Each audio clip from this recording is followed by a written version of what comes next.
오늘은 조선 초기에 있었던 여러 억불 정책 가운데에서 단연히 빛나는 한 분, 바로 세조대왕이라고 하는 분의 신불, 이분이 불교를 옹호함으로 말미암아 지리멸렬했던 불교가 새삼스럽게 제자리를 찾아갈 수 있었다. 비록 짧은 동안이지만은 세조의 불교 정책이 조선 초기의 억불 정책을 완화시키는 결정적인 역할을 했다라고 하는 주제를 말씀드리려고 하는데, 우선 이제 이 부분에 대해서 세조가 이렇게 불교를 독실하게 믿게 되고 불교를 옹호하는 정책을 폈던 것은 아무래도 조카인 단종을 죽임으로 말미암아 생겨났던 어떤 자신의 자격지심, 요즘식으로 얘기를 하면은 일종의 보상심리 같은 것으로서 불교를 믿게 된 것이 아닐까. 그래서 불교를 이렇게 억부로의 와중에서 회생시키려고 노력한 것 아니냐, 이런 주의를 펴는 분들이 있는데, 그건 굉장히 합당치 못한 견해입니다. 왜냐하면 이분이 왕세자 시절에, 그러니까 수양대군이라고 불릴 때, 이 사람이 이미 석보상절이라고 하는 책을 썼어요. 석보상절이니까 요즘식으로 말하면 어떻게 될까요? 책 제목이 석보, 석가의 계보, 상절, 그것을 아주 상세하고 일목요연하게 정리한다. 그러니까 요즘식으로 말하면 부처님의 생애와 사상을 쓴 거예요, 이분이. 아니, 세상에 수양대군 시절에 그런 저수를 남긴 분이, 그럼 수양대군 시절부터 조카를 시해하고 자기가 왕이 되겠다고 생각할 리는 만무하잖아요. 그러니까 이것은 이분이 원래부터 불교를 좋아했던 분이라고 하지, 이것이 이분이 자신에 대한 어떤 그런 죄악을 덮으려고 하는 의미로 불교를 가까이 했다, 이렇게 볼 수는 없을 겁니다.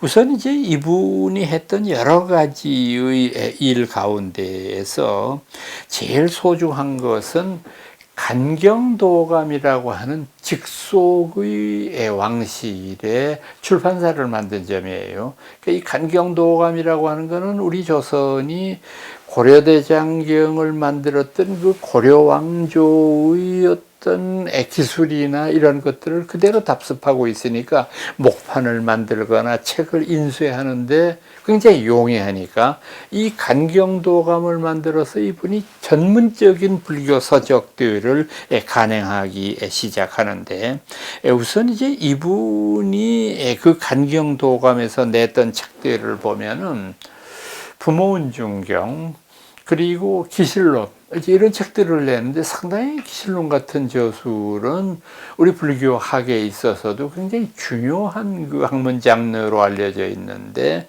이런 전문 서적을 출판하고, 물론 부모운중경 같은 것은 판화가 결부되어 있는 일종의 대국민 이제 메시지 같은 거죠. 그러니까 부모운중경은 이미 중국에서도 그런 그 풍조들이 있어 왔습니다만은, 우리나라에서도 이런 중국에서의 풍조가 그대로 반영되어서 불교를 비난했을 때, 불교의 승려들은 머리를 깎고 출가를 하기 때문에 부모님을 모시지도 않고, 또 출가하고 난 다음에는 세금을 내는 일도 없고, 군역에, 그러니까 그 나라에서 동원령이 내렸을 때 군대 가지도 않고, 이러니까 이 불교라고 하는 종교는 무군, 애비애미도 없고, 무군, 임금도 없고, 이런 형편없는 종교다라고 하는 비난이 있었잖아요.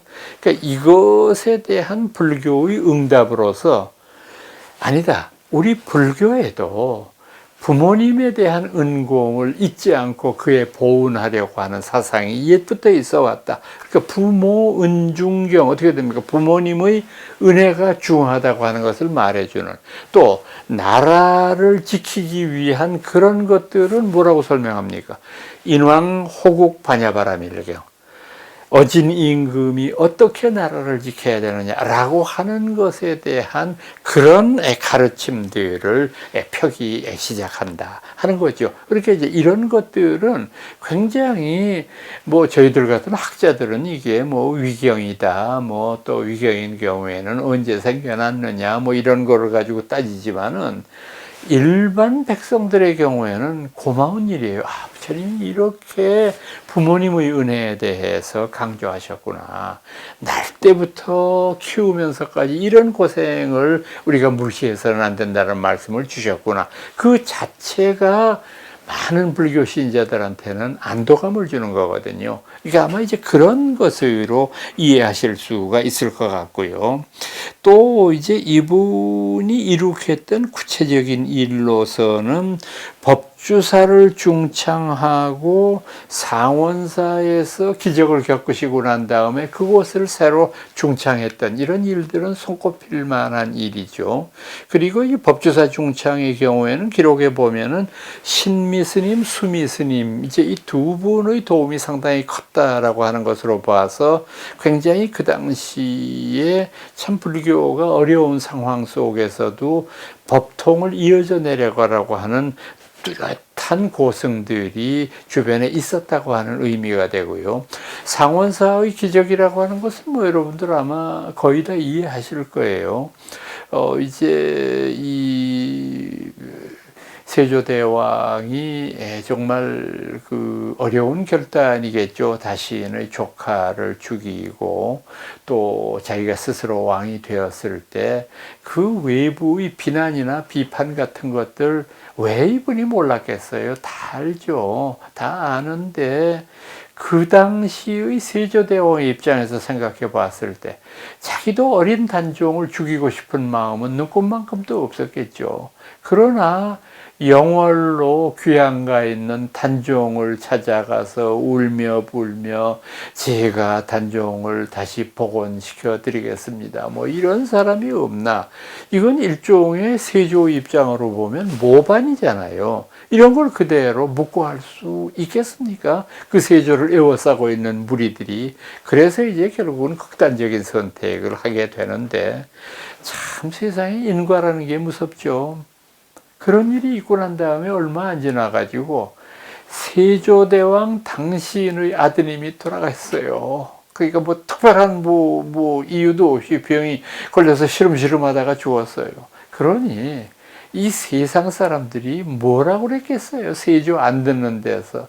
아이고 어린 조카 죽이더니 지 새끼도 죽네? 뭐 이런 그 비난들이 귀에 들어오다니까 이 양반이 임금이고 뭐고 다 그냥 덧정이 없는 거 아니에요. 그래서 이 양반이 오대산으로 잠시 휴가를 떠납니다. 요즘식으로 얘기하면은 마침 또 그 더운 여름철에 등창이 나서 옛날에 이제 멍이 들고 고름이 나오고 참 심한 통증이고 견디기 어렵잖아요. 그래서 그때 무슨 연고가 그 뚜렷한 게 있는 것도 아니고 그래서 시종 몇 명만 거느리고 가서 이제 오대산 깊은 산중에서 우통을 벗고 거기에서 이제 햇빛을 쐬면 좀 나을까 싶어서 앉아 계시는데 어린 목동이 지나갑니다. 그래서 그 어린 목동을 불렀어요, 세조대왕이. 그래서 아유 너 어디 사냐? 예, 저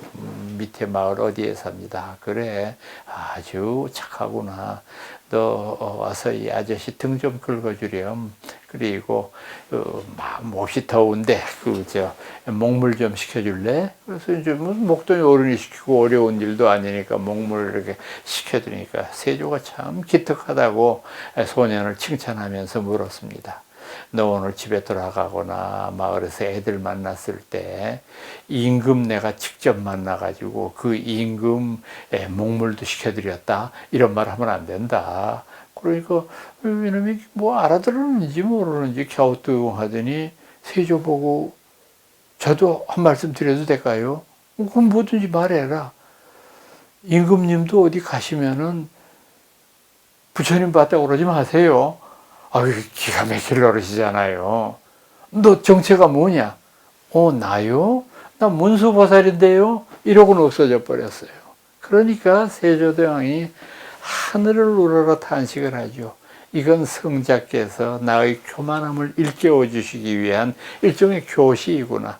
그래서 그 어른이 상호사절로 돌아와서 당신이 만났던 그 어린 아이의 그 몽따주를 그린 거예요. 요즘식으로 얘기하면 자기가 기억하는 대로 애가 눈썹은 이렇고 코는 이렇고 얼굴은 이렇다고 해서 그거를 그림을 그리고 난 다음에 아주 훌륭한 사람을 시켜가지고 그것을 조각상으로 만들었어요.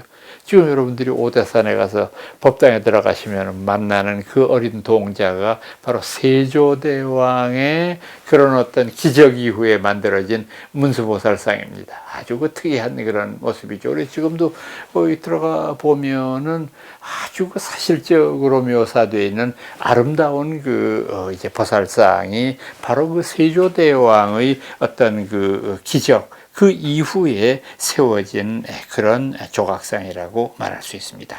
오늘은 여러분들한테 세조의 신불이라고 하는 주제로 말씀드렸습니다.